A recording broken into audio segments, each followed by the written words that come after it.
Hey guys, welcome back to Wrestling News 365. Hope everyone is doing very well. As always, there is a ton of news stories to get into today, so let's talk about the world of Impact Wrestling once again.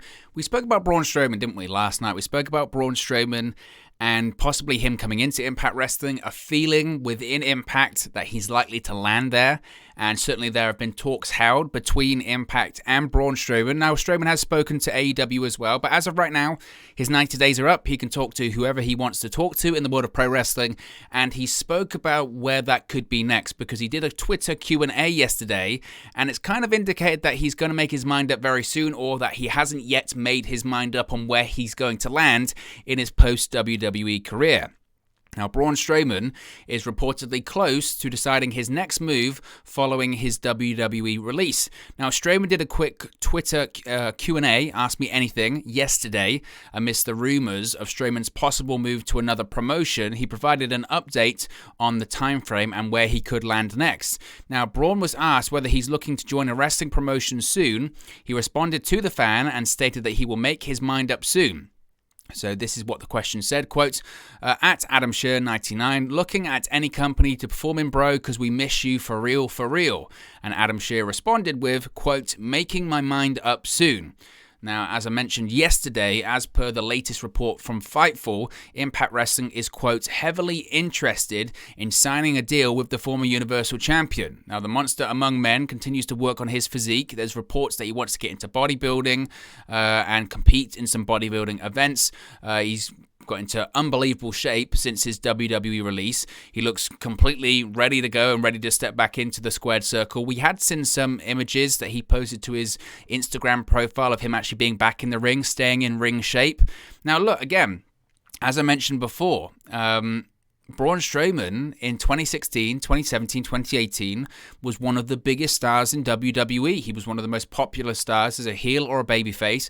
Many people said time and time again, this guy should become the Universal Champion. He was in matches several times against Brock Lesnar where he should have won and become the Universal Champion. I think back to No Mercy, 2017. They should have pulled the trigger then. Certainly at Crown Jewel. Everyone's talking about Crown Jewel at the moment because in a couple of weeks' time for WWE. Certainly Crown Jewel 2018 after Reigns vacated the Universal Championship and it was Strowman versus Lesnar. That should have been the time to make Strowman Universal Champion. What have they had? They had him lose again. He lost to Lesnar several times, and by the time he actually did become the Universal Champion, and he only stepped into that role by accident because Reigns had stepped away from WWE due to the pandemic, and they needed someone at the last minute, so it was Goldberg versus Strowman. Do you remember when they said as well, thinking back to that, such a strange time, because obviously the pandemic was just beginning then, and the world was crazy at that period of time. Still crazy now, but certainly was crazy during that period. You remember when they said, look, yes, Reigns has stepped away from WWE. It's going to be Strowman versus Goldberg, but don't worry, we're going to explain how to get there. There's going to be a perfectly valid excuse, and we're going to shoot an angle. We're going to do something that's going to explain it. So everyone tuned into that SmackDown thinking, right, they said they're going to explain it, so how are they going to get to Goldberg versus Strowman? And in the end, they just showed a graphic with Michael Cole saying, Goldberg's going to be facing Braun Strowman at WrestleMania. No explanation. They just ignored it. They just completely ignored it. And it's peak WWE. Certainly peak WWE. Now, Braun Strowman did an interview with TalkSport, and he spoke about his Universal Championship run. He said, quote, in my opinion, I think I did a damn good job. I think we made the most of it. I think we did an awesome job. Everyone I had to work with and behind the scenes and storytelling, the whole aspect of it in the middle of the pandemic, I thought we hit a home run. He's going to say that because it was his Universal title reign. It would be interesting to see what he said about it now. When he did that Twitter Q&A yesterday, and he answered a lot of questions, but this was really the most newsworthy thing when he said that he was making his mind up soon. And he's not going to say, by the way, someone asks him, Strowman, where are you going to go? And he's going to go, I'm going to Impact Wrestling. I've already signed. Bound for Glory. Buy the pay-per-view. I'm going to be there. He's not going to say that, obviously, is he? So, again, we have to be realistic here. But he was asked a few things about his WWE run. He was asked about what were your thoughts when they asked you to start making choo-choo noises surrounding the ring? Or what were your thoughts when you had to put over Brock Lesnar all of those times? What were your thoughts, whatever, when you had your cash-in attempt and it was ruined by Lesnar in Hell in the Cell and it was a no contest? And every single time he just said, I did my job. And that's it. And in fairness to him, it would be interesting to know if he harbors any resentment about it, because He's a better man than me because and there's nothing wrong with being bitter when you feel like you have been wronged. But in my opinion, Braun Strowman several times in WWE was wronged. And in my opinion, he bought into the Vince McMahon Jedi mind trick several times. He did, because I remember seeing a Strowman interview that he did with Sam Roberts. This was in 2019, sometime late 2019, I think. And in the interview, he said that at one point, just as he was getting ready to renew his contract, he said that at one point he went to Vince McMahon, he had a meeting with him and said, look, I'm ready to quit. I want to leave. And the reason why is because what I just said, that he said, like, every time that I was ready to win the title, every time I was popular, every time I was selling merchandise, every time I had heat as a heel or I was popular as a babyface, one of the top babyfaces in the company, every time I was ready and they put me in an opportunity to win the Universal Championship, I lost. And it felt like they were constantly teasing me with this carrot of, you're going to become the champion, you're going to do this, you're going to do that. They would pull it away from me and I would feel like I lost the momentum. So he had this meeting with Vince McMahon, and Vince McMahon did the whole Jedi mind trick, waved his hand in the air and said to him, look, we have big plans for you. It's not about the right now. It's about the future, Braun. It's about the big picture. And Strowman came out of it thinking that, Vince McMahon does care. He does have this big image of me in WWE. Guess what happened, Braun? You got fired. So this is what the crazy thing is. And Vince McMahon is amazing at it. He's maybe the best at it. Throughout the years, with all of these WWE superstars, so many times throughout the years, Vince McMahon, we've got big plans for you. And we've got a big future for you. You're looking at the now. Look at the future. He's a liar. That's what he does. And Braun Strowman was wronged, in my opinion. I've said it several times, he was wronged in WWE. And look, make no mistake, if Impact Wrestling does indeed sign Braun Strowman, as I mentioned several times yesterday, if they sign Braun Strowman, it's a huge signing. A huge, huge signing for them. It's, in my opinion, and I know some people had different opinions on this, in my opinion, it's going to be Impact Wrestling's biggest acquisition since, again, we're talking like Hogan, Angle, Jeff Hardy, Sting. And I know some people I saw yesterday said, well, the Good Brothers, they were a big acquisition. I never said they weren't. I never said the Good Brothers weren't a big acquisition. They were very big. They were huge in New Japan, and they had relative success in WWE. They were on big contracts. But certainly in Japan, big draws. A lot of people know their names. But there's the Good Brothers, and then there's Braun Strowman. This is a guy that is a former Universal Champion, a former World Champion in WWE. This is a guy that did face, for what it's worth, Goldberg at WrestleMania. This is a guy that was the World Champion in WWE just 18 months ago. I know people won't like to hear this, but certainly being the Universal Champion is far, far bigger to being in a tag team that was very successful in New Japan. It just is what it is. That's just the status of it. And when you brought in guys like Jeff Hardy, like Hulk Hogan, like Kurt Angle, like Sting, those guys were major players in their respective companies that they came from. And they were former world champions, and people knew who they were. A lot of people know who Braun Strowman are. A lot of people know, of course, who the Good Brothers was. But again, we're talking levels. It's perception. And Braun Strowman would be a massive, massive, massive acquisition to Impact Wrestling. In my opinion, it would be their biggest in years. So, of course, they're heavily interested in him because they really feel, I mentioned it yesterday in the report, they really feel that they've got a chance. A lot of the time when these big names leave WWE, of course Impact Wrestling wants to bring them in, but sometimes they realize, look, we can try and have talks, we can try and offer them something, but they've got their head and heart set on going to AEW, or they've got their head and their heart set on going to New Japan Pro Wrestling, and it's difficult to convince them.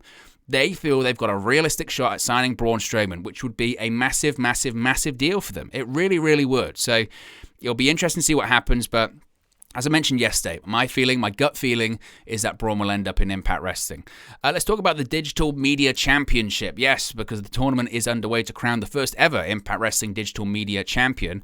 Now, Impact Wrestling's Digital Media Championship tournament kicked off yesterday with John Skyler etching his name as the first challenger to enter the finals after defeating Zicky Dice. Now, Skyler earned his opportunity after Dice and the referee argued over Dice grabbing a handful of Skyler's tights during a roll-up.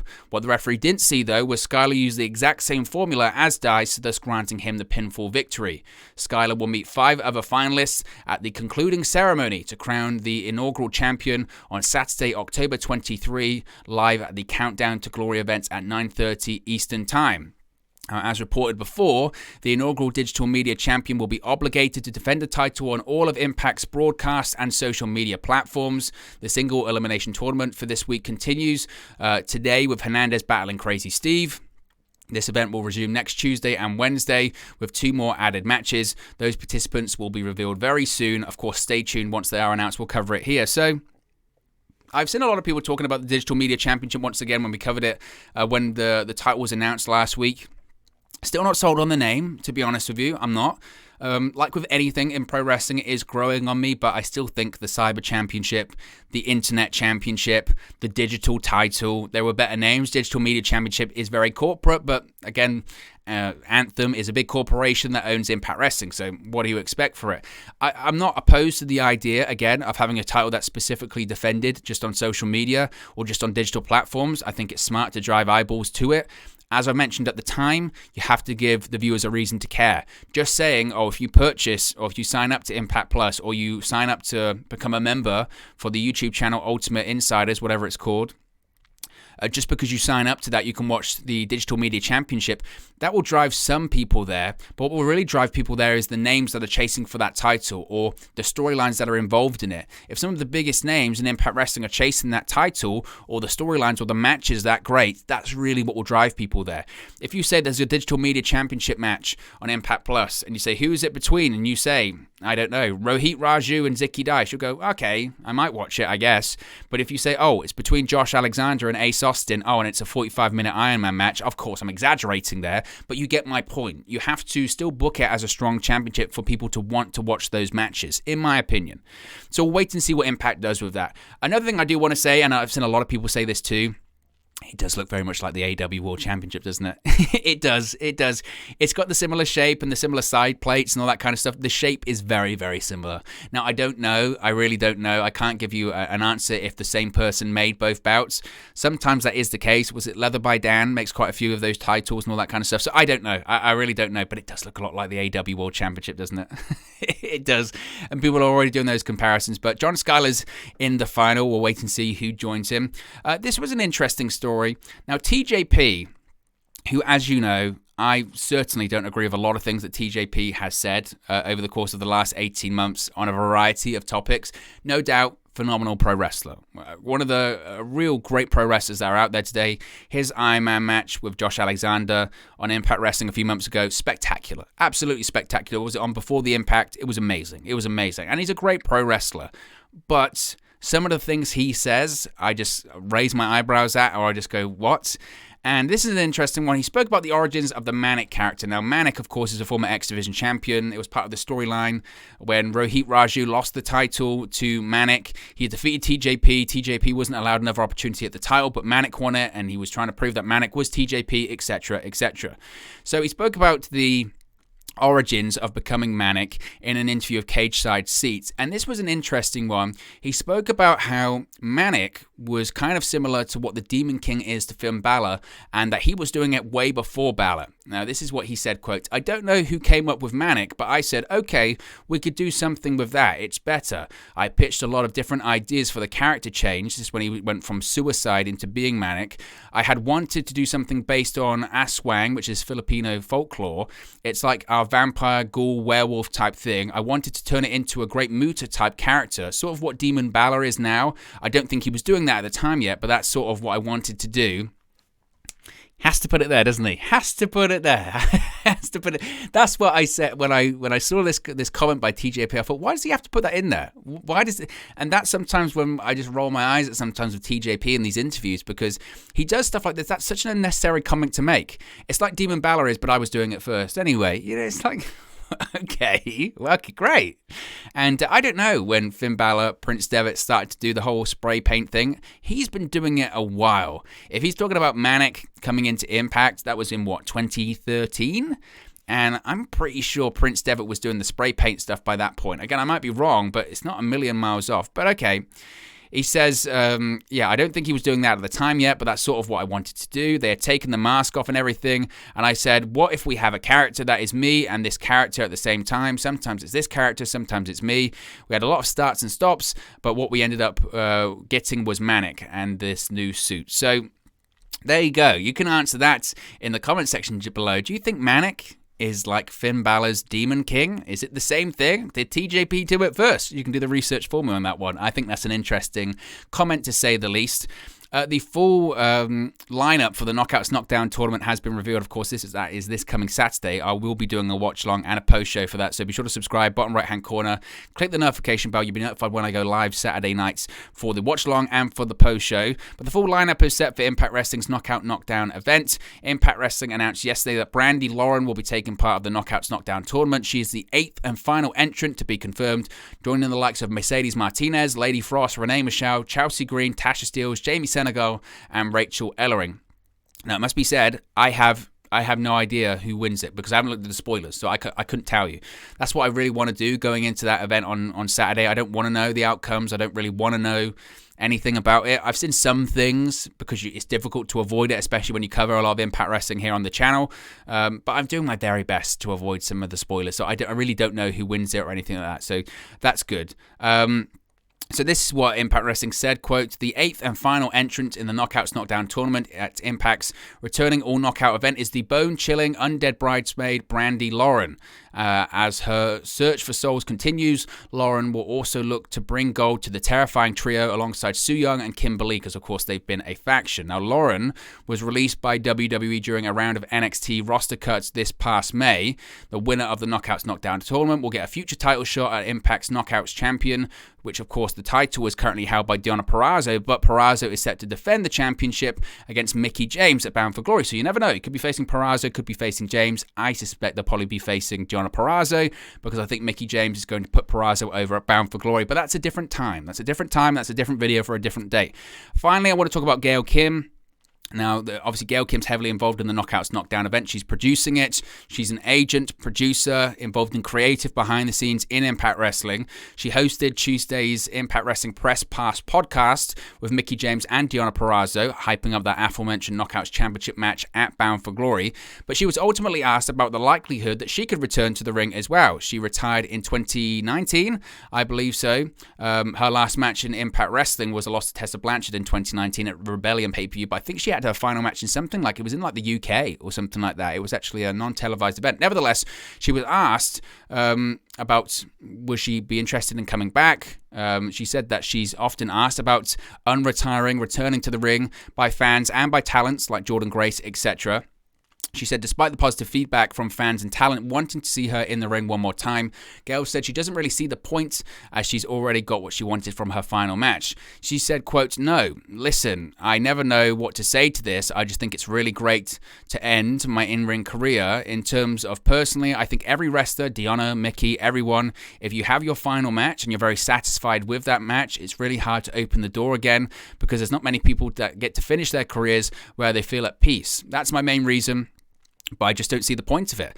I think there's girls I can have really great matches with, but what's the point? I've had my time. There's so many talented women out there, and this is their time to shine. This is their time to make magical moments. I've done that. I feel very satisfied. So that is what it is. And sometimes us as pro wrestling fans, we can never wrap our heads around that. And we beg and we beg and we beg, and then they come back and they don't live up to expectations, and then we piss and moan.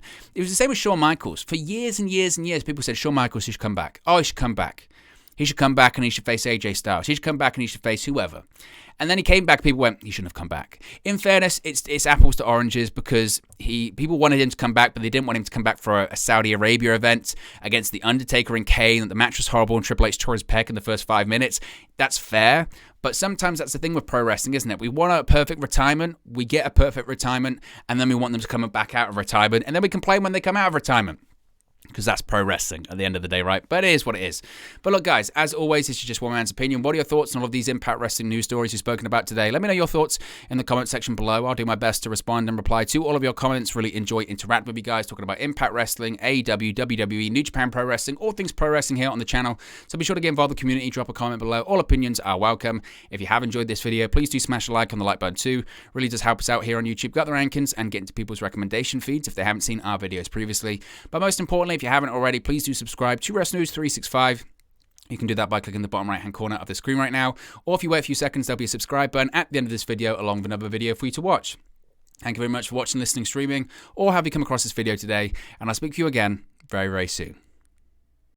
Hey guys, thank you for watching, listening, streaming, or however you come across this video today. Be sure to click on the video on the right there to watch our next video, or click the bottom there to subscribe, or the bottom right hand corner. Thank you very much, and I'll speak to you again very soon.